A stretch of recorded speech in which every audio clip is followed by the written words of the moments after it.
check out Rush Collectibles' awesome horror figures, including the first and only Winnie the Pooh Blood and Honey 2 figures.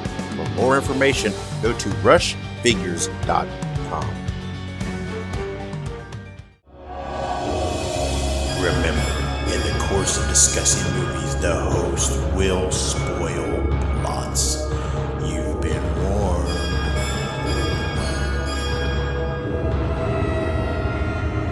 Listen to their screams.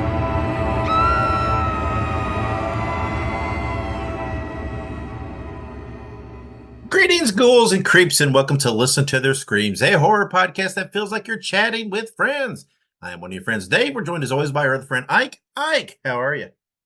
Doing pretty good. Feeling pretty spooky today. It's always a good day to be spooky. Pretty screamtastic. There you go. Well, Fantastic. That's right. Well, today on this episode, we will be reviewing the movie Trap, which is out in theaters now, but we've got a lot to do and talk about before then. Before we dive into everything, everybody make sure you check out the bonus episode that we just released, featuring another interview, this time with Rye Barrett, who played Johnny, the lead killer character, in A Violent Nature. The interview is available on all our usual feeds, plus there's a special video version available on YouTube. So check that out. Rye was a cool guest, very fun to talk to. Lots of exciting stuff going on in the world of Rye Barrett that you're going to want to check out. And he talks about all things Johnny and gives us a little insight behind the scenes peek and his feelings and everything else. So it was a pretty good interview, Ike. Yeah, no, I greatly enjoyed it. It was definitely different. And I don't mean this at all in the way it's going to come across, but it's definitely different talking to someone who's been in like that big of a movie. It's got a little bit of a different atmosphere to it. Yeah. I mean, it's the everybody we've talked to has great films, but this is the highest grossing film that we've spoke with someone to, and the biggest, the widest release, and and everything else. So yeah, it was kind of cool, considering everybody, it seems like within the fandom of horror at one time or another has been talking about In a Violent Nature, good, bad, or indifferent, and here we are talking about the guy right at the center of it, playing that character that everybody's talking about, and it was pretty cool, and he dropped at least what was news to us about the streaming release of In a Violent Nature, and we talked a little bit about the upcoming sequel, and of course talked lots about the production of the first movie and his process and his inspirations and everything else. And we all have these guys, the Kane Hodders and the Derek Mears and all these guys that we like that played these big masked killer guys, right? That become synonymous with that role and iconic. And after talking to Rye, it's pretty cool to know that, if he chooses to do that, throughout his career here and there or whatever, or just as Johnny even, it's pretty cool to know that it's in good hands leading into the next generation of films, because he brings a lot to those characters. Subscribe to us now, and you'll get that automatically. But if you'd like to see Ike, me, and Rye, and Rye's a pretty good looking dude. If you'd like to see us, I'm not speaking about you and me, Ike. So we're there. That's right. But we're kind of like that garnish on the side, I guess, right? And we're not really what you're there for. And but anyway, if you want to see all of our beautiful faces, you can go to YouTube and see that. There's a video version. We put video versions up of all these interviews that we do with these talents. So go check those out, and just keep watch. There'll be more of these. We very much enjoy dropping these in. Like I said, we drop them in as bonus episodes so they don't take away from our regularly scheduled programming with what we do here. But we very much enjoy talking to all these people, and there'll be more coming in the future as these guys come up and pop up and everything else. We get approached to do them. There's people we like to approach, and who knows? Maybe we'll score a few super big iconic names down the road. Never know. That's right. That's the goal. That's right. That's what we're striving for. So anyway, subscribe to us everywhere, and so that you don't miss any of that fun stuff that happens. Like our weekly stuff that we do here. And if you're a regular listener to the show, the first thing we do before we really dive into the meat of the matter is we talk about what did we watch this week. And I'll start real quick because I didn't really watch much. Just my usual stuff. Always watches Supernatural. And other than that, I don't think I really watched anything horror related. So kind of not much for me to contribute today. What about you? Yeah, I've fully caught up on the new and last season of the show Evil. Mhm. There it's going to be releasing weekly, much to my demur. So that'll continue to happen for a couple weeks, and then now that I've caught up on that, I went back to Supernatural. We just finished season, I think 13, 12, 13. I don't remember exactly, but Jack was just born and introduced. So that's basically where I'm at there. Again, rewatching all this. There's a lot of people who I've seen online really diss this part of the show, but I always greatly enjoy it on my rewatch. I like it. That means if you're truly at the point where he was just born, that means you're ready for the Naked Jack at Pirate Pete's Tasty Yeah, Treats, which is a funny episode to me. So actually, that was the last episode we watched. It was okay, there you go. season 13, episode 1, I think, is when that happens. Um, Yeah, and yeah, yeah, this is also the season, I believe, where we get the Scooby Doo episode. yeah. Scooby Doo, that's a good one too. I do like that one. It's a very creative episode, It is. and it got obviously a lot of buzz surrounding that. Still, it's a pretty It's cool iconic. crossover. Yeah, yeah, yeah. It's pretty cool. So, all right then, let's move on. Order up! Here's one house special cheesy slasher. Enjoy. And it's time for our cheesy slasher of the week. This is where Ike and I present to you just what it says, a cheesy slasher from the past that we offer to you to give a view for some fun, some gore, and a few chuckles en route. And this week, the movie we present for your pleasure, or not pleasure, whichever you choose to go, is Sledgehammer. The movie was released July 12th, 1983, straight to video, which many of these movies are. The movie is described as a young boy murders his mother and her lover with a hammer. 10 years later, a wave of teenage murder plagues the same area. And, again, what a vague description. I mean, Very much so. it could be a description of a multitude of these cheesy slashers, but that's okay. The movie was written and directed by David A. Pryor, starring Ted Pryor, Linda McGill, and many others. The majority of the film was shot inside writer-director David A. Pryor's apartment, and the movie was shot in 7 days with a $40,000 budget. The movie is available to watch on Tubi. Again, I've seen this movie, obviously, watched this movie. It's definitely a cheesy slasher, which again has a very warm spot in my heart. Nothing groundbreaking here, but just kind of fun and goofy and interesting to watch. And young boy murders his mother and her lover with the hammer.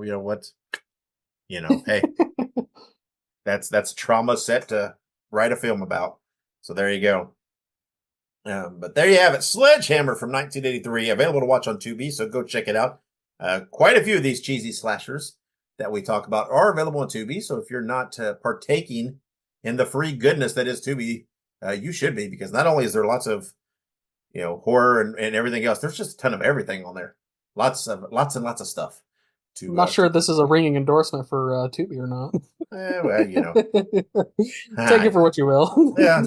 All I got to say is, you know what? Thanks to Tubi, you wouldn't be able to see this movie otherwise. It's the only place that's available. So, whether you like it or hate it, Tubi is offering us the opportunity to watch it and formulate our own opinion, because you can't find this movie anywhere else. I don't even think you can buy it video on demand, because let's be frank, who's going to dish out money for this? No offense, David A. Pryor and your Sledgehammer masterpiece, but I'm sorry. I enjoy cheesy slashers, but I don't know if Sledgehammer will be a return visit for me. But everybody, go watch it. Let me know what you think. It's funny though, when we talk about these cheesy slashers and when we put the posts about some of these movies out there and stuff, inevitably there's almost always someone on one of the social media platforms or more, someone who's almost like a super fan of it. It's like we always get people that pop up. It's like, oh, I love that movie, and they'll post. I mean, we've had people post pictures And they've got like a slew of like posters and lobby cards or whatever, or, every format of home media release and this and that. And it's like, it's funny. I don't want to say I'm not mocking these people or anything. But all of us have that. We have that weird, obscure, everybody else thinks it's pretty bad, but it's just like the best thing you've ever seen that you just love and are passionate about. And it's funny how, I don't know, for whatever reason, certain people key on some of these people. And I'm sure there's people out there who absolutely love the movie Sledgehammer. And listen, I'm not saying that they're industry plants, but I don't know. I'm not sure if the industry is bothering to plant anybody for a 1983 straight to video horror movie. And that was filmed in 7 days for $40,000. or perhaps not. Because it's going to cost them more to somehow To plant them, to yeah. plant the person that it did to make the movie. So I'm just like, I'm not sure they're doing that at this time, but never know. I wonder sometimes if some of these super fans, it's like I have to look at their age. I'm like, oh, are you the age where you could have been in the movie and that's why you love it? Like, so if we get a Sledgehammer, I'm gonna be looking, are you David A. Pryor? Is this your movie? Right. And if it was, it would probably be followed up with like, hey, can we talk to you? Because I want to interview you and talk to you about Sledgehammer. But so there you go. Go check out Sledgehammer and let us know what you think. And let us know if you are that Sledgehammer super fan that's out there. I feel like there's a super fan for everything. So I'm on a quest to find now the Sledgehammer super fan. Same. Yeah. And I hope it's out there. And I hope it pops up on social media because that will make my day. So let's move on then to our next segment.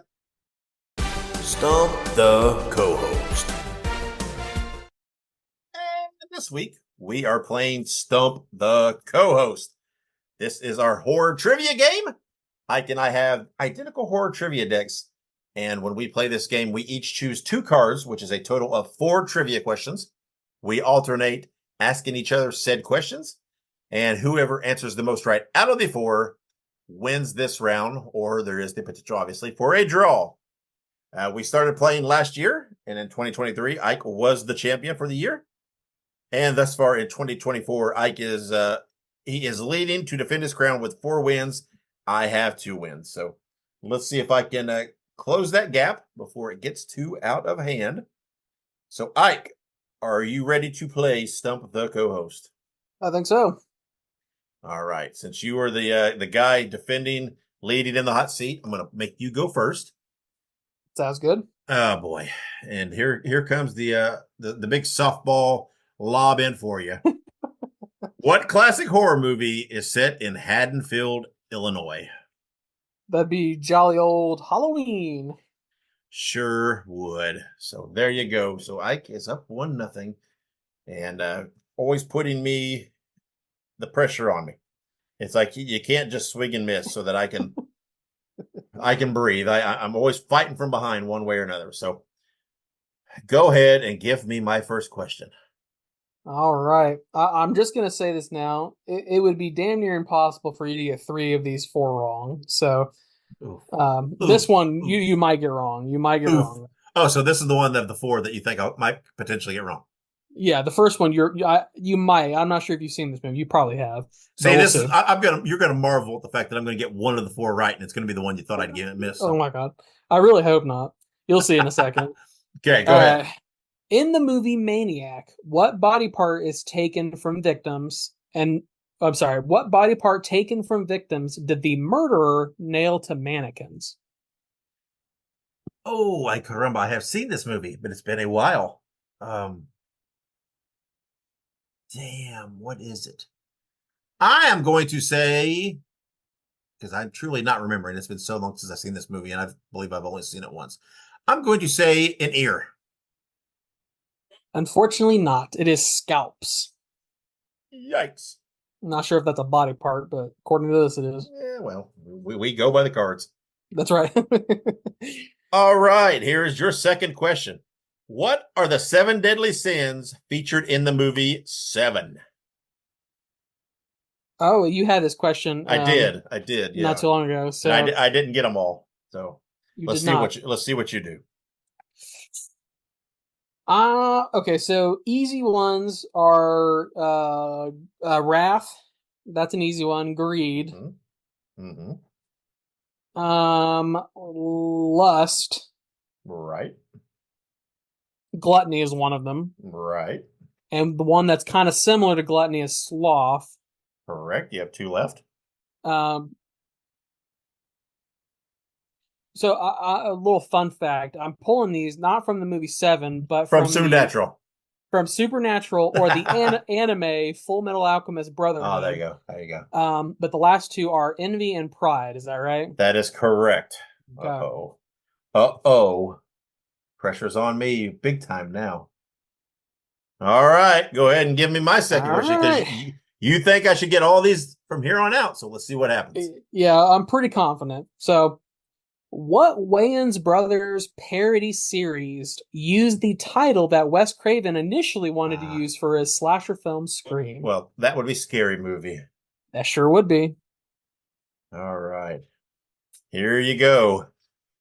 If I truly do get these last three, that means you have to miss at least one of these two Yep. for me to win. So here is your third question. Which Peter Jackson film stars Michael J. Fox as a ghost hunter? Michael J. Fox as a ghost hunter. Mm-hmm. Peter Jackson. Mm-hmm. Like King Kong Peter Jackson? Yeah, that's weird that you went to King Kong and didn't automatically say Lord of the Rings, but sure is. Yeah, I liked King Kong. I like that movie. I did too, but most people think Peter Jackson is the Lord of the Rings guy. But yes, they're all the same. Same Peter Jackson. Oh, is this is this is this is it Frighteners or The Frighteners? It is The Frighteners, correct? Oh, Jesus. I don't know where the hell I pulled that from. I pulled Oh, that one directly out of my ass. that means you gotta miss this last one for me to have a shot to win. Oh wait, no, To tie. to tie. All But right. I feel pretty confident about these next two for you. I wish you'd quit saying that. But go ahead and give me my third question. What are the names of the demon hunting brothers in the television series Supernatural? Literally, if I get this wrong, I deserve to be just skinned and hung out to dry. Sam and Dean Winchester. That would be accurate. Lord, that could not be more in my wheelhouse. I was gonna say it's pretty close. Pretty close to home, I think. Here we go. So this you can either secure your win or put the heat on me for a draw. Wes Craven directed what 1991 film about two adults and a juvenile who break into a brother and sister's house and find something disturbing?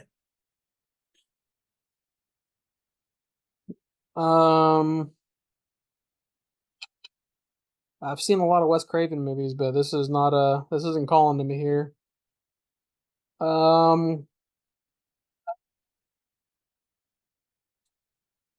Brother and Sister's House, Wes Craven. You said 1991? Mm-hmm. 1991, yeah. Brother and Sister's House? Well, because I was thinking well, I mean, he did Last House on the Left, but that was the 80s or 70s, I think. I think he did Last House on the Left. He did The Hills Have Eyes, but he did The Hills Have Eyes, right? He did. But this obviously isn't that movie because that was earlier too. Yeah, I don't even have a guess. What movie is this? It is The People Under the Stairs. Okay, so I do know that movie. I've just never seen it. Okay, so here we go. You're up 3-2. I have one question left, so Yep. I can pull a draw out, which doesn't close the gap, but at least it doesn't widen it either. True. So true. I need to get this one right just to stay afloat and not sink further. So, what is my final question that you say I should be able to get? Yeah, I feel pretty confident. Okay. All right. Who is the actual father in the movie Rosemary's Baby? Satan. That is correct. Okay, that seemed odd, but okay. Right? I like I said, the last three questions were pretty easy. That first one was a little more difficult, but yeah, I wish I could have got it right. I've seen that movie too. So, All right. Well, there you have it. A draw for us this week, 3-3.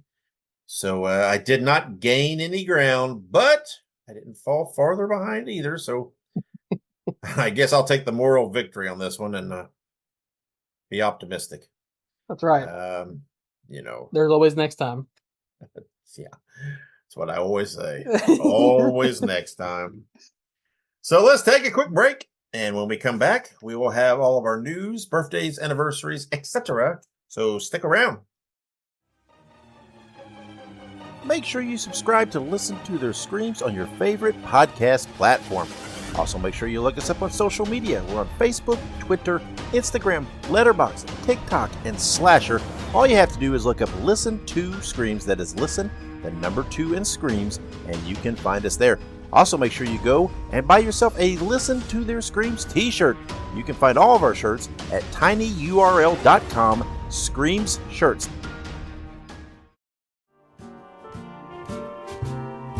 Spreading the news. Spreading the news. Spreading the news. And welcome back with the news. All right. So, first things first, there is a red band trailer for Scream. It's released very recently, as in, like, today, I believe. And it is showing off some of Damien Leone's effects. The movie will feature Tony Todd, Jeffrey Combs, Danielle Harris, Dee Wallace, Felissa Rose, Daniel Roebuck, David Howard Thornton, and more. And will release in theaters on August 21st. Dave and I have both been keeping a pretty close eye on this film, and we will definitely be reviewing it when it comes out. I'm pretty sure we checked the Fandango app. I'm pretty sure we're getting it where we're at. I'm not sure if you've checked in your neck of the woods yet. Yeah, I will probably have to drive for this one to a neighboring town a little bit, but that's okay. I will do it for this because I'm super stoked for this movie, and very, very excited. And again, there was a trailer out there that showed a little bit. This one didn't really give much away, plot wise, movie wise. It really did just show some of the gore and some of the effects, which is pretty cool.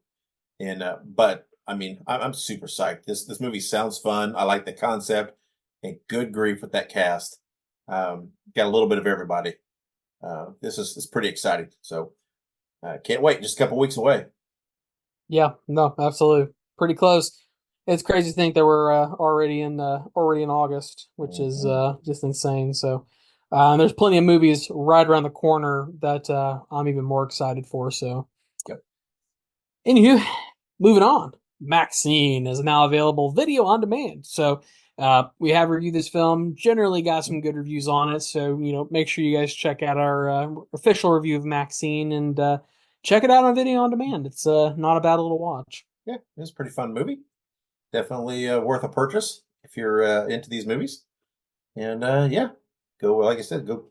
We talked about it in full depth, so we're not going to say much here. So go listen to that in the archives if you haven't already. Yep, absolutely. And if you haven't, why haven't you? Really? Really, though. For real. For real. All right. Moving on. In a Violent Nature is being released on Blu-ray on October 22nd. Of course, we here at Listen to Their Screams are huge proponents of a physical media release. We talk about it a lot, how physical media is sort of a dying breed. A lot of times it's all digital, streaming, etc. So any chance we have, we like to plug it here when we get a physical release of something. That's the only surefire way that you can watch a movie, because you never know if you can't find it online. You never know when it's going to disappear. Streaming services get caught up in legalities or who knows what. I mean, you never know. So a physical media is the only way you'll know that you can always watch that movie. And from what I've heard, this release of In a Violent Nature is just chock full of special features. I think they're planning all kinds of cool stuff. So I mean, they must. I mean, you gotta think all the cool stuff that we didn't quite catch in the film. Some of the it'd be interesting. I wonder if they'll release any of the original footage from the film. I don't know. Yeah. Which, if you guys don't know what we're talking about, obviously make sure you check out our full interview with Rybear. But we talked a little bit about how the movie was essentially shot 70% or so, and the actor who played Johnny had to drop out, and our friend Rye Barrett jumped in and saved the day, of course. I mean, I guess Johnny didn't save the day; he just killed people, but Rye Barrett saved the day. Yeah, I wonder if the special features will have an interview with Ray Barrett, because we have that. We do. Maybe some commentary. We don't have that, but we do have an interview. Yeah, maybe someday somebody will ask us to do some commentary. Hey, I would do commentary any day. I love talking about movies while I'm watching Yes. them. Yes. My wife doesn't like it, but I mean, Well, we won't invite her to do the commentary, though. That's right. That's right, Kayla. You're not invited to the commentary. Go watch it in silence. That's right. I will not, but I can. Anywho, moving on. Actor Charles Cyphers, probably best known for playing Sheriff Lee Brackett in Halloween and Halloween 2, has passed away August 4th at the age of 85. Of course, this is a very sad, sad thing to hear. Obviously, his character in Halloween and Halloween 2 is pretty memorable, because even I remember him from those movies. Yeah. What was it? He's Annie's dad, right? Annie's Yep. was his daughter, and yeah, I mean, he plays a big part in it. He's in several scenes and everything else. Did a good job, but he's got obviously many more credits under his belt. He's acted many parts, but this is what people recognize him most for. And yeah, kind of it's pretty sad that Yeah. we've lost him, but we will forever keep his memory alive every time we rewatch the movies. That's right.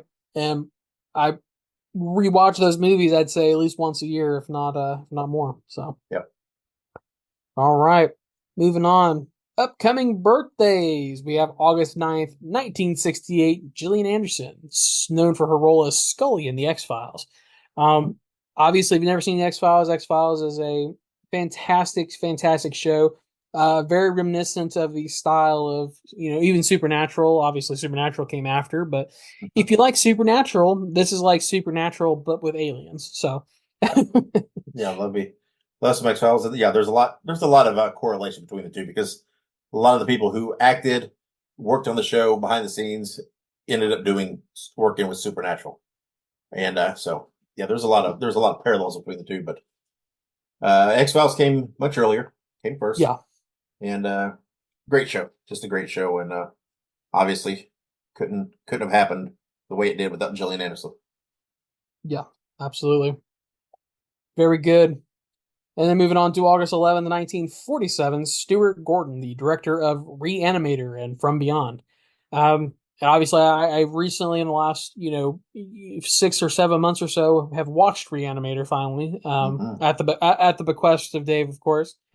And very good movie, very good, very enjoyable. And Stuart Gordon made a hell of a movie, you gotta say. Yeah, they're both. I mean, From Beyond's, to me, is not as good as Reanimator, but still a good movie. Both of them have Barbara Crampton in them, which is always a plus. So yeah, but yeah, and yeah, I don't know if you've ever seen the Barbara Crampton puts it out there a lot. There's a screenshot of her in kind of a leather bondagey type wear thing. She shares it a lot on social media. That's the only reason I bring it up. Anyway, that shot is from Beyond. Oh, okay. But, yeah, so good to know. I'll have to check it out. Like I said, I'm trying to catch up on some of those older movies that I probably have not seen, so I'll put it on the list. Yeah, love Reanimator though, one of my favorites. Yeah, I very much enjoyed Reanimator. It was very good. All right, excuse me. Moving on to August 13th, 1899, at the turn of the century, Alfred Hitchcock, director of Psycho and The Birds, Vertigo, and many more. Obviously, Alfred Hitchcock, his works are numberless at this point. I mean, he has done so much and has crafted so much for the world of horror. It's just it's beyond compare to a lot of other people. He's the grandpa, I would say, of horror. And then you have the fathers of horror, which are your Wes Cravens, your oh man, I'm blanking on his name, John Carpenter's and such. So, but Alfred Hitchcock is the grandfather of, or even great grandfather potentially of horror. Yeah, and I mean, he became. I mean, it was so big, so prominent. I mean, he became an icon in his own. I mean, his look and his name, and then later there was the show Alfred Hitchcock Presents, which showed some of his movies and different things, and he had that opening where people knew him, knew what he looked like, knew his voice, and just became he became a pop culture icon character in his own right. So yeah, he is he's surpassed. He's went next level in so many guys, and yeah, so many great movies. Yeah, absolutely. Gotta love it. And last but not least, August 14th, 1957, Tony Moran, known as his role as Michael Myers in Halloween, which he probably was he the guy was he unmasked Michael, or is this the Shape? No, he was the shit. Oh, no, he was. Yeah, he was the unmasked guy. Okay. As I could remember who played, because I know there's two actors. There's one who Mm-hmm. did the unmasking, one that did Yeah, the Shape, right? Nick Castle was the Shape. Yeah, that's right, Nick Castle. Almost forgot Nick Castle, man. Can't forget Nick Castle. So Tony Moran is like the guy who pulled off the mask for just like a brief second towards the end. Yeah. Very good. Well, iconic nonetheless. Happy birthday, Tony. And then upcoming movie anniversaries. Got some good ones here. August 10th, 1990, Flatliners, the OG with Kevin Bacon. Yeah, I've seen the original and I have seen the remake. Both are good. I think the original definitely has that ambience of the '90s film that it was, so that's always fun. And obviously, it's got Kevin Bacon, which is a good time. Yeah, it's a good movie, good concept, uh, pretty very good. Yeah, and yeah, you can't go wrong with Kevin Bacon. Can't go wrong with a little bit of the bacon. Everybody loves bacon. That's right. Everybody loves bacon. Bacon. Anywho, past that, I'm just kidding. August 11th, 1989, only a mere year before, A Nightmare on Elm Street 5, The Dream Child. This is by no means a bad movie. It's just not the best of the Nightmare movies. It's a fun little movie, but it is what it is what I like to say. It's a decent movie. Yeah, we did do a Nightmare franchise episode, and I believe we said that we enjoy them all varying degrees, but something's got to be near the bottom if you're ranking them. And Yeah. I don't think we had this one very high, but that does not necessarily mean it's bad or it's horrible. It's just maybe not quite as good as some of the others. Yeah, that's usually how it is. They can't all be winners. They can all be Dream Warriors. That's right. They can't all be Dream Warriors. They can't all be the best. One of the arguably best sequels of all time. So, That's right. but I digress. Moving on. August 11th, 2017, many moons later, Annabelle Creation. Annabelle Creation was a solid Annabelle movie. It's obviously the OG Annabelle is probably my favorite Annabelle movie. But Annabelle Creation was just pretty solid. It had its quirks, but I enjoyed it. It wasn't too bad. Yeah, it's okay. Again, I mean, like a lot of franchises or whatever, it's hard to match the original, right? But there's a reason that it spawned sequels. Yeah. That a certain level and how good it was, whatever else. But I think it holds up on its own some. I agree. I think a lot of the what's it called? Conjuring universe movies, they hold up on their own pretty well. Yeah. I can't think of any specific one that doesn't hold up, I guess I would say. Yeah, I would agree. But yeah, I think we have another Conjuring movie come out soonish, so maybe when that comes out, we can do another review of all the films and kind of have a conversation about them. Maybe rank them. That'd be cool. Sure. Yeah. But moving on from the Conjuring universe, August 12th, 1983, Cujo, the OG crazy dog. It's been a very long time since I've seen Cujo. But it's sort of a sad movie. It's a dog who can't help going crazy because it's got the rabies. So it's one of those movies. Yeah, Stephen King movie, but Cujo's badass. It's got D Wallace in it, and it's freaking weird. It's or not weird. Well, I mean, yeah, but I mean, it's frightening, and It is. really, really a scary ass movie. Well done. So very well played. And I'm sure it made a whole generation of people afraid of dogs. Yeah, If they weren't already afraid of dogs, which yeah, you never or know. just play it off. Fear was already there. Right, exactly. But As Stephen King's very good to do.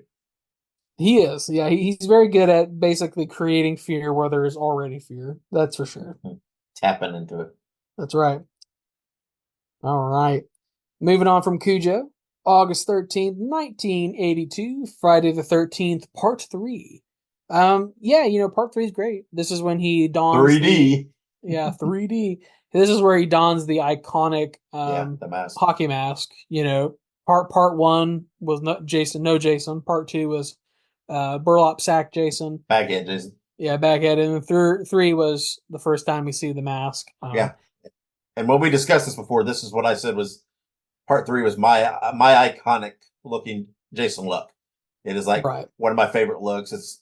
And there's probably a bit of nostalgia there for it being, the final fully assembled Jason, right? Where you're finally get the first semblance of that iconic look that we all know as Jason. So, it's probably why it hits a little different with me. But yeah, I love it. It's, comparatively speaking to a lot of the Jasons, it's pretty simplistic, pretty basic, pretty straight ahead, but it lays that strong foundation for him. And, I don't know the thinking behind the grabbing the hockey mask, putting it on, who came up with that idea per se. I've not really explored that, but man, you want to talk about, knocking it out of the park with an ideal. It caught. I mean, how many people, even people that don't watch horror movies, know they see hockey mask, they think horror, they think Jason, they know Jason. Yeah. I mean, arguably, easily, right? One of the three, no doubt, one of the 3 most iconic horror movie characters of all time, if not the most. I mean, you can make the argument, any day of the week between, there's obviously Freddy, Jason, Michael, or to me are the 3, right? But I don't know. You'd be hard pressed for me to argue against the fact that more people recognize Jason as being from a horror movie than any other. Yeah. And I honestly would have to probably agree with you because the mask, it's so simplistic, but it's also just, it's scary, generally speaking, Yeah. I mean, I'm not saying anything about quality of films, best films, any of that kind of stuff. I'm just saying recognizable pop culturally across all the board, even, just in the general public, the general world, even those who don't watch, it's like, who would not know who Jason is? You show a guy, a big guy in a hockey mask with a machete, and people know, they know what that is.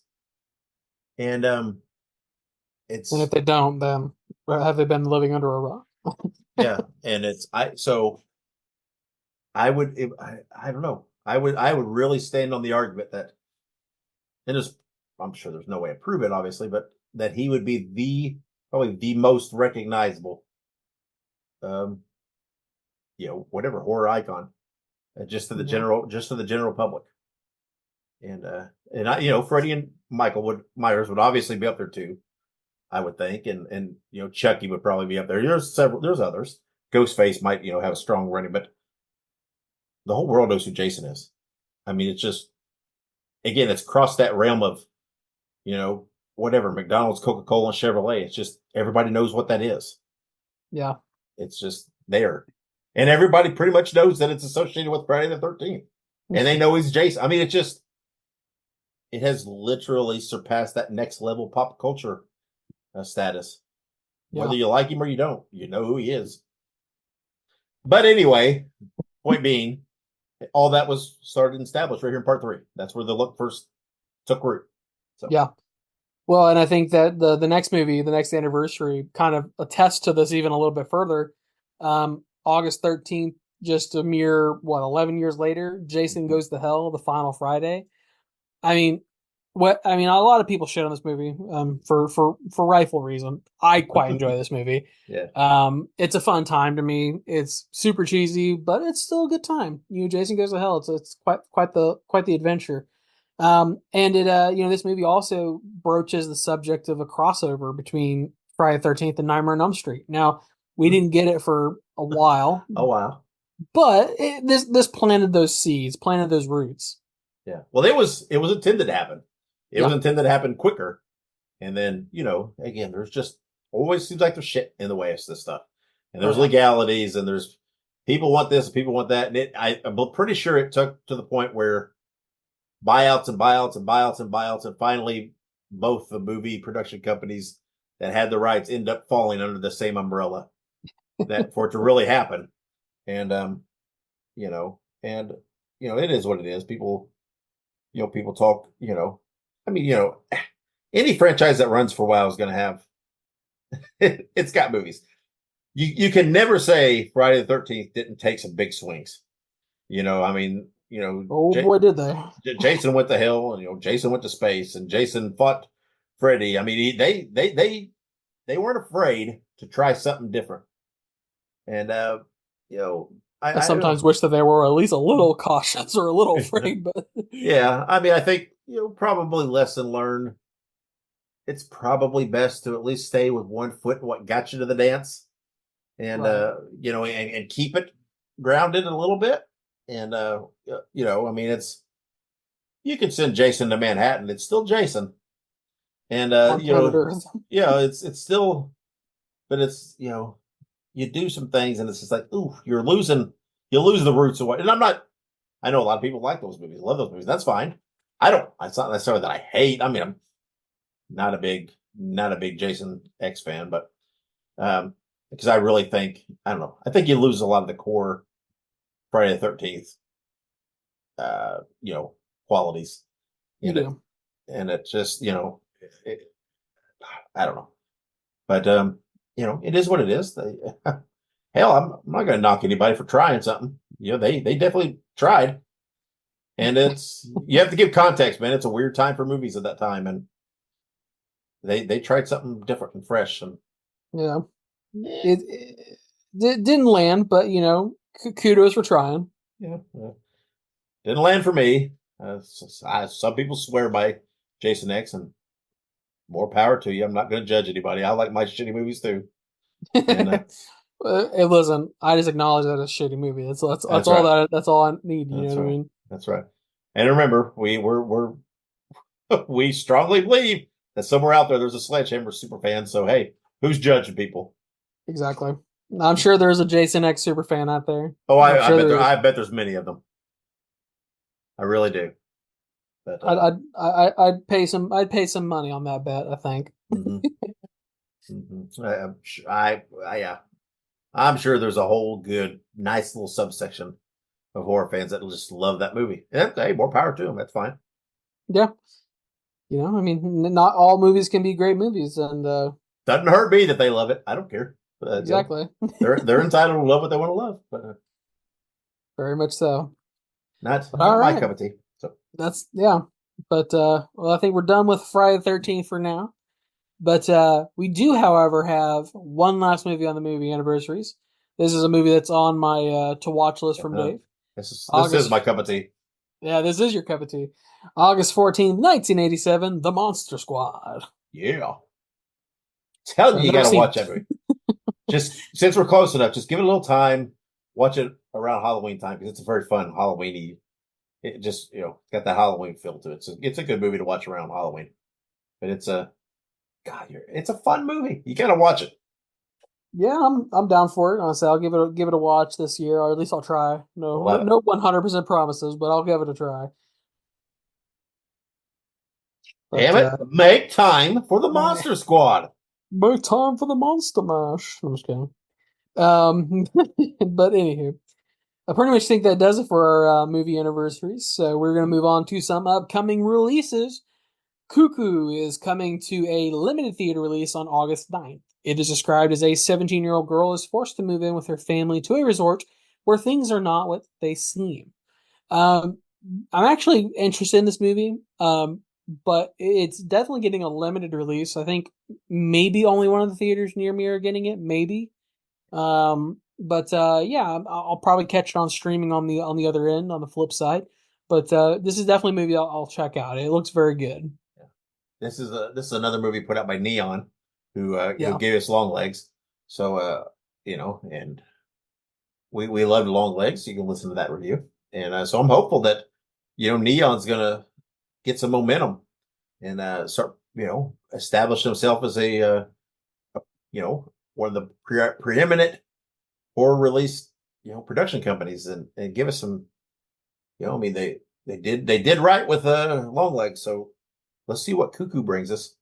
So when I get a chance, I'll watch it. Yeah. Oh, show. Very good. And like I said, limited release, so check your local listings, is what they say. So I figured it'd probably have a pretty quick turnaround to hit video on demand on yeah, this one. I'm curious because I don't know if I'm not sure what all of the movies Neon's made, but I'm curious what streaming service it'll go on. I wonder if it'll go on like a Screenbox or a Shutter, or if Neon's like owned by like Showtime or something like that, and we'll get it on like HBO or some shit, Paramount. I don't know. Just I'll look into that. we'll see. Let's see what happens. Very good. Moving on to our last little upcoming release, We Are Zombies is coming to Screenbox on August 13th. The movie is described as in a city infested with the living impaired, aka non-cannibal zombies. Three slackers after easy money must fight small-time crooks and an evil mega corporation to save their kidnapped grandma. We will be reviewing this movie next episode. So I believe we got a screener link for this one. Yeah. And I haven't watched it yet, but it seems like a fun time, honestly. Yeah, it's supposed to be a horror comedy. The description itself makes me chuckle. I mean, there's a lot there, and I love the fact they're using the phrase "living impaired," and it's just I don't know why it makes me chuckle. I know some living impaired people. Yeah, and I'm and I'm curious about the take on the cannibal zombies, and it's I don't know, this ought to be unique. So yeah, I'm looking forward to it, and I have faith. Screenbox gives us some good stuff, and we'll see next episode what we thought of it. Yeah, absolutely. Good stuff. Living impaired indeed. There's many days I feel living impaired. Same. But all right, folks, that pretty much does it for all of our news, anniversaries, birthdays, and upcoming releases. All kinds of good stuff there. So make sure you check it out. But also make sure you follow us on social media. We post about this stuff occasionally from time to time. So if you want to keep up with us and some of these release type deals, just give us a follow. Well, you won't. It's free and it doesn't do anything but good for you. So That's right. all right, moving on to our review coming up next. So stick around and you will hear our official review, I should say, of the movie Trap. This is Wrestling Nostalgia, the podcast that dives into wrestling history. Hey, wrestling fans, I'm Dave Dynasty, and if you enjoy podcasts that are knowledgeable and history-driven, then Wrestling Nostalgia is for you. With great guests and fun interviews, there are over 200 episodes in our archives. We chat with several first-time guests and often cover topics not discussed on other podcasts.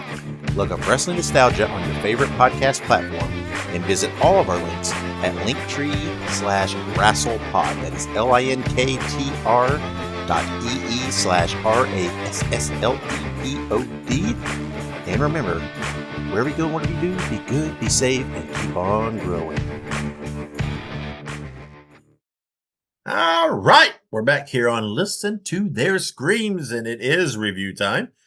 We are reviewing the movie Trap, which was released in theaters August 2nd, written and directed by M. Night, however you say his name, Shyamalan, starring Josh Hartnett, Ariel Donahue?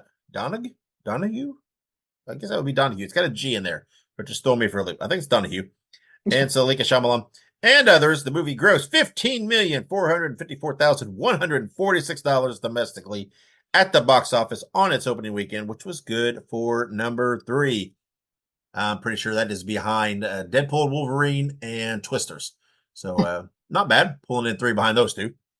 And this movie, um, you know, it. Here's the thing: right off the bat, this is another one of those movies that I'm like, I don't know. I'm not sure that I'm classifying this as horror after I've seen it. It's definitely like a suspenseful thriller. There's definitely lots of tension. There's whatever else, and it's a solid M. Night movie. It has some turns in it that you don't you're trying to figure it out. Maybe you don't see them coming. I very much wanted going into this movie wondering, because even with the trailers and what you've seen, if you've seen that, you get a vibe on what this is, who this quote unquote trap is for. You pretty much know. Even going into the movie, you're pretty sure. So it's one of those deals where you're watching it saying, okay, what are they going to do then? And how's this playing out and what's happening here? The movie, I love Josh Hartnett, did a great job. Ariel Donahue, who played his daughter, did a great job. She was great. But I think, boom, the stolen, and I love Josh Hartnett. He was great in this. But I think Salika, M. Night's daughter, who played, what was she called? Was it Dark Raven? Black Raven? Lady Raven. Lady Raven. There you go. Man, I thought she stole the movie. I thought she was great. She just played the role. And let's be real, it's kind of a T Swifty role. Yeah. I thought she did a great job, because I thought going into it, she would just be, the on stage talent, right? Just that part of it, but she plays a much bigger role in the movie. And I thought the movie, it was very cleverly written, right? Just the way it played out, this chess match in this trap, between the officials, between the killer, and the back and forth, and the one-upsmanship, and getting, through stages, or what, not stages, but you know what I mean, step at a time, and how he was avoiding things. I thought it was very well done. I thought it was very clever. And I think it was a movie, but there was at least enough sense of believability that it didn't feel super far-fetched, right? There are these exceptionally brilliant criminal masterminds who stay one step ahead of the law, in these ways. But this, I thought it was very clever, very fun. It was a super enjoyable watch. Again, I don't know if I would define it as horror in retrospect, but it was definitely, well, I don't know what, like a crime thriller type deal. It was, it was suspenseful. There had some tension and stuff in it. Yeah. And but it was a fun movie to watch. And I've heard lots of people knock it. I think this is just a thing nowadays. I just think it's a viral thing that people want to go on no matter what the movie is. There is certain people that's going to go out there and say, this is horrible.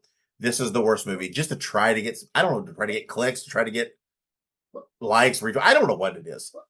I just literally, though, saw people say, this is the worst movie, period. Not just horror movie, not just thriller movie, the worst movie of all that they have ever seen. Which leads me, there's only two choices in this category here. You either haven't watched many movies, or you're just fucking lying to try to get attention. I mean, come on. Whether you didn't really enjoy the movie to say it's the worst, because there's nothing bad about the movie. It's well acted. It's well shot. It's well thought out enough. It's not boring by any chance. Not comparatively speaking. So I get annoyed by that. I know that we tend to be a little more positive on things. We try to find positive aspects of the movies instead of putting anything down, right? We'll point out flaws, but we always try to counter with positives and point out when we can, what we can. There have been a few movies that have been challenging, but I don't know if there's any movie I would ever say is the worst movie I've ever seen, and just come out and say it, because I don't know. That's just a weird statement to me.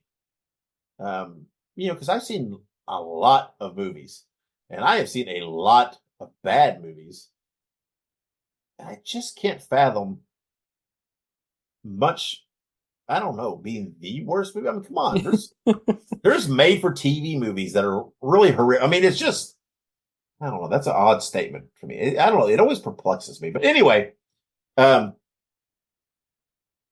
my point being, if you're out there and reading that, people saying that this is the worst movie of all time, bullshit. Don't listen to that shit.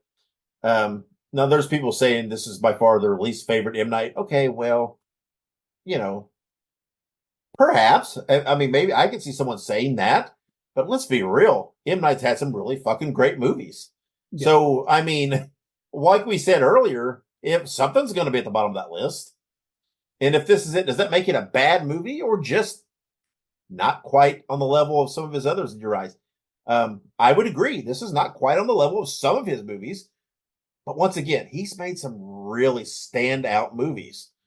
So it's unfair to think that every single time out that he's going to do that. It's okay that the guy just goes out and makes a solid movie that's just fun to watch. And that's what he's done here. Anyway, I'm rambling. My whole point is don't get caught up in, man, what people say online. And because it's, I hope you're not listening to someone tweeting or whatever, Xing or whatever they call it now, that they think this is the worst movie of all time. I just hope people, I don't know. Does anybody put stock in that? I don't know. But it's pretty absurd for someone to say that. So anyway, Ike, what did you think? Yeah, let me start out by saying that I do agree. I don't necessarily think that this is a full throttle horror movie. I do think this probably belongs more in the realm of like a thriller, something to that regard. And like you said, the trailer does give away quite a bit, I would say, for what the context of the film is, and sometimes that's a bad thing. And in this case, I don't necessarily think it was a bad thing. I think it left you trying to figure out like where they were going to go with the movie, because instead of trying to figure out, like, honestly, to me, instead of trying to figure out who the killer was, I was trying to figure out how is he going to get out of this. Yeah. And that was kind of the thrill of it, was not that you're necessarily rooting for the killer. You're trying to figure out, you're trying to follow this killer's mindset. You're trying to figure out how the fuck is he going to get out of this? Because clearly he is in an unwinnable situation, which is what the profiler, the FBI profiler, wants to do in this case, because, clearly the killer, Cooper, is a very smart, very intelligent man. As most sociopaths are in these cases. They're very mechanical. They just know how to do things, and they're able to figure things out. Now, I think first and foremost, Josh Hartnett did a fantastic job playing a sociopathic killer. The way that his mannerisms were, they definitely felt like they were someone trying too hard to seem normal. And I heard a lot of people complain that like his acting was weird, but like that was kind of the point. The point is that he's not normal. Like, yeah, it was right. I mean, this is a guy. Again, these are mild spoilers, but I hope it's not. I mean, it literally states in the movie, this guy, there is trauma that set this apart. He has OCD, and they showed that throughout the movie. There are situations. I mean, this is not uncommon behavior. Right. It's, I thought he played it very well. Because I have been diagnosed with OCD, and mine's not this over, where I have to wash my hands, so many times, or I have to, turn a light switch on and off. It's not that kind per se. But even when you have an OCD and you have those, obsessions or compulsions, there's quite a few, you find ways to integrate into society, right? You've got your things, but you still lead a life, but there are quirks, there are things.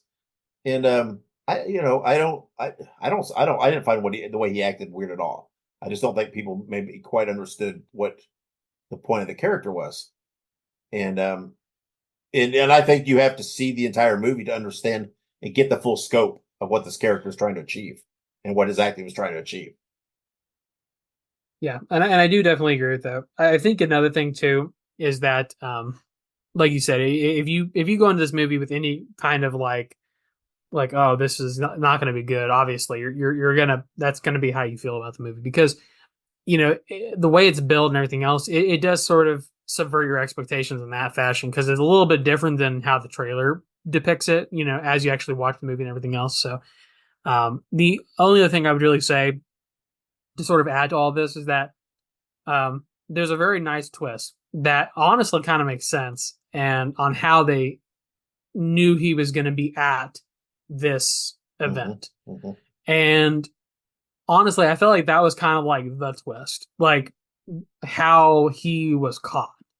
And obviously, I'm not going to spoil it. I'm not going to hint at it, but I'm just going to say that that was a very nice twist. It was very eloquently done, and it was very interesting in how they did it. And I was very curious how they were going to come about this because it's one of those things where everything he did was a means to an end, right? Yes. You see from the trailer, and I'm going to speak purely from what you see in the trailer. He hurts people in the trailer to create distractions so that way he can try and gain an advantage in the situation. And because of that, it's this constant battle of him trying to maintain control. And when he feels out of control, that's when he starts to like lose his shit. So and it's just very interesting how they played it off. Like I said, Josh Hartnett did a fantastic job, and I do have to agree that Salika Shyamalan did such a freaking good job as Lady Raven. I mean, like you said, I thought she was just going to be this, the sound piece trying to make music the thing, but she did so much more than that. She was a very integral part of the story, especially the latter part of the movie. So definitely, if you're going into it thinking, "Oh, she's just going to be there to be there," no, she has a very purposeful part and is so good. Yeah, and remarkably, this is her on-screen debut. This is her acting debut, and she did have a hand in writing and performing all this music. She literally wrote an album's worth of concerts worth of music, and it's out there, right? It's out there. She wrote and performed these songs. So it's remarkable what she did, and she did such a great job, especially for her first role. It's man, I'm very very impressed. Yeah, no, absolutely, and it's just like we said, this is her first on-screen appearance. She has done other stuff in the film world. Yeah. A lot of it is soundtrack stuff and things of that nature. Yeah. So it's not super surprising that she did this music because she's kind of done music before, but but like you said, it wasn't just the music. She created an entire album's worth of music just to be in a movie where the music wasn't necessarily the centerpiece. Now, I will say the music is very integral to the story, but obviously the centerpiece of the story is Josh Hartnett doing his thing. Yeah. But no, absolutely, it was such a fun movie, and I think that if you don't listen to what people say online, I think that's a big thing that we've kind of touched on. Just don't listen to what people say online. Just go into it with your own thoughts. Don't have any preconceptions. Just go into it with the idea of trying to enjoy the movie, and you're going to enjoy the movie. You know what I mean? It is by no means the world's greatest movie. It's not groundbreaking, but it is a very good, very entertaining movie. Yeah, it's definitely a fun movie to watch. It's just well constructed, right? It's really, if you think about it, the overall concept of the movie, it's a simple concept, right? If you just did an elevator pitch on this movie and the ideal, it's a pretty simplistic concept that they took and gave lots of layers and depth, and really, it's like they knew how to get what they wanted to do to get from point A to point Z, and they creatively got to from one point to the other, and everybody delivered on their parts. We always talk a lot about how important it is to be invested in the characters, and they did a great job, right? The characters were great in this movie. Even characters that only had momentary appearances or just a scene or two really did what they were supposed to do and really added to the movie. I mean, there's just people, that work and do different things in this movie that are only in there in bits, but they're very integral to the overall puzzle, and they do a great job. And it's very well constructed. There's not a lot of holes to me to what was trying to be delivered. And I don't know. I don't know people's complaints. I don't know. Again, I don't know if they're what. I guess they want a completely mind blowing M Night twist of a movie, and I just think it's unfair to think that he can produce that every time out. That that every movie is just going to completely knock you off, on your ass and give you something. It's just he went out, he did what M Night does so well, and he did it well, and it's good enough, right? It's good enough, and I've heard people talk about that. It's underperforming. I don't know that it's underperforming or it's just come on. It's right now being released in the same time period where you have Deadpool and Wolverine just manhandling the industry. I mean, this is a tough time to put a movie out there, Right. because I mean, Deadpool and Wolverine is it's a juggernaut, and that's not even taking into account the movies that are really twisters and some of the animated stuff that's still out there lurking, doing well. There's still lots. This is a prime time right now. And for the fact that it did what it did and came in third on its opening weekend, I don't call that bad. And this is going to be one of those movies again is going to really, really, really just slay when it hits streaming. Oh, for sure. This is that kind of movie. So, but again, I really enjoyed it. And I know horror is a very wide encompassing genre. I know it's difficult to say when you say horror to define what that is, right? Because lots fall under that. And some people would consider a kind of a thriller movie, to be a type of horror. And they're not necessarily wrong, right? I mean, it can be, again, it's such an encompassing genre that it's really hard to nail down and define and say something is or isn't horror. I personally, I don't view something like this truly as horror, and that doesn't mean I can't appreciate it and enjoy it. And some people might think, oh yeah, this is a form of horror, and that's fine. I can see that. I can see where someone can pitch that idea and make that argument, and that's fine. But again, fun movie, held my attention. Just very, very creative, very well acted. And I think there was enough of a twist there to make make the ending of that third part of the movie really intriguing and it's fun. So I don't know. I don't know what much more people can want. There's a complaint. So so let's rank this thing. Like you said though, or let's rate it. And like you said again though, not groundbreaking, right? This is very much following the M Night blueprint. And I'm not saying it's a bad thing, but I'm just saying he's leaned into his strengths and given us a solid movie. So it's not like he has rewritten his thing, but so I'm going to give it is a fun movie though, but I'm going to give it just a tick up because I think this is a good enough movie and a fun enough movie to give it a 3.5 out of 5 screams. I think it's just it's a notch above just a middle of the ground, enjoyable movie. So I'm giving it slightly above, and I'm giving it a 3.5 out of 5. So, Ike, what are you rating this thing? Yeah, I honestly had to kind of agree. And when I initially watched the movie, I think I was aiming a little higher, but sort of after thinking about it and everything else, like I said, this is M. Night Shyamalan. He does what he does. He does what he does very well. But sometimes it's just a rehash of other things that we've already seen potentially. So this is still a very strong, very structural movie. So 3.5 out of 5 for me as well. Yep, there you go. 3.5 out of 5 from us. Again, not what we would necessarily define as horror, but still a fun, kind of a suspenseful, a thriller of a movie that keeps your attention, at least in my opinion. So go give it a watch. I think it's definitely worth the trip to the theater to see this movie. I know there's lots of good, like I said, lots of good stuff out there. I know people are wanting to go see Deadpool, Wolverine, a dozen times, and I don't doubt your judgment there. I'm not saying you're wrong, because I love that movie too. But definitely give Trap a watch. It's really a movie that there's an added depth, I think, to watching it on the big screen.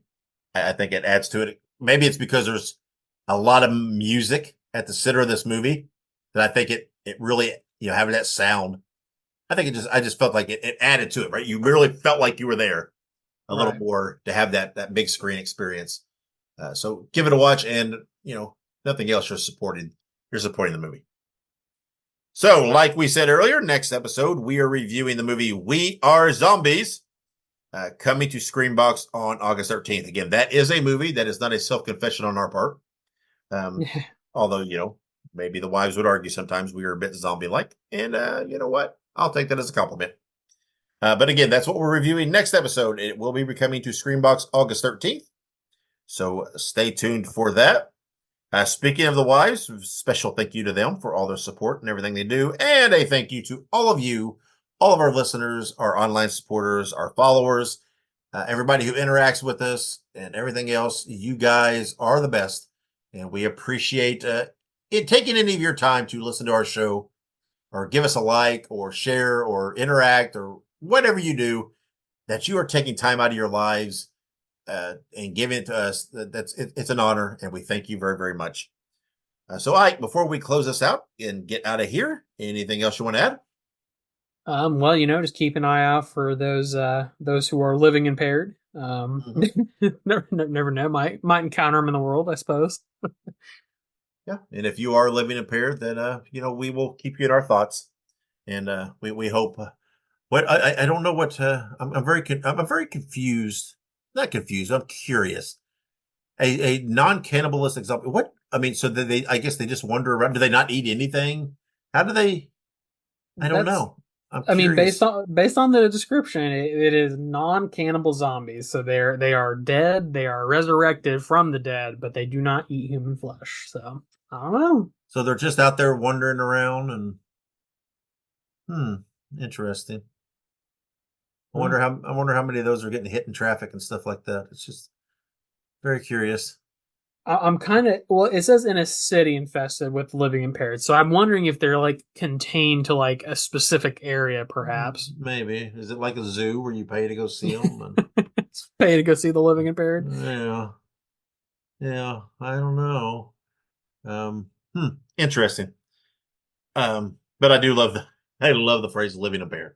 I do too. That's so clever. I can't believe. I'm not saying someone has, but can't believe that's not been used before. That's just great. So, that alone has me optimistic to watch this movie. That's going to be a fun watch. So we'll see, though. We'll give you all that full review and full report next week, along with all the news and anniversaries and everything else we give you every episode.